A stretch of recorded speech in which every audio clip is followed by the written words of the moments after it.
చనిపోవటానికి కూడా భయపడిన దావీదు దేవుని యందు భద్రతాభావాన్ని అలవరుచుకున్నాడు. దేవునికి స్తోత్రం.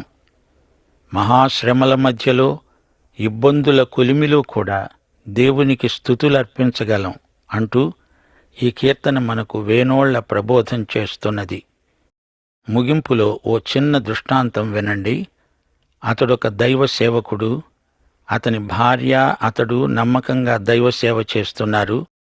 వారికి ఒక చిన్నారి పాప. ఆ పాపకు ఒక చిన్న మంచం లాంటిది అతడు తయారు చేస్తున్నాడు. పగలేమో తనకు తీరిక ఉండదు. రాత్రి మాత్రమే ఇంటి పనులు చేసుకోవాలి. వరండాలో చలిగా ఉందని సామానంతా తెచ్చుకొని వంటగదిలోనే రాత్రంతా కష్టపడి పాప కోసం ఒక చిన్న బెడ్ తయారు చేశాడు. భార్య వచ్చి పాపను దానిమీద పడుకోబెట్టి చూచి ఎంతో సంతోషించింది.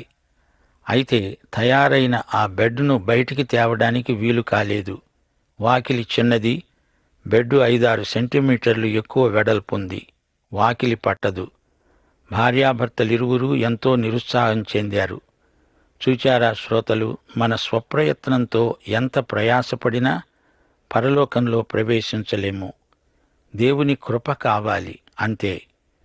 తీతు పత్రిక 3:5 మనము నీతిని అనుసరించి చేసిన క్రియల మూలముగా కాక తన కనికరము చొప్పుననే ఆయన మనలను రక్షించాడు.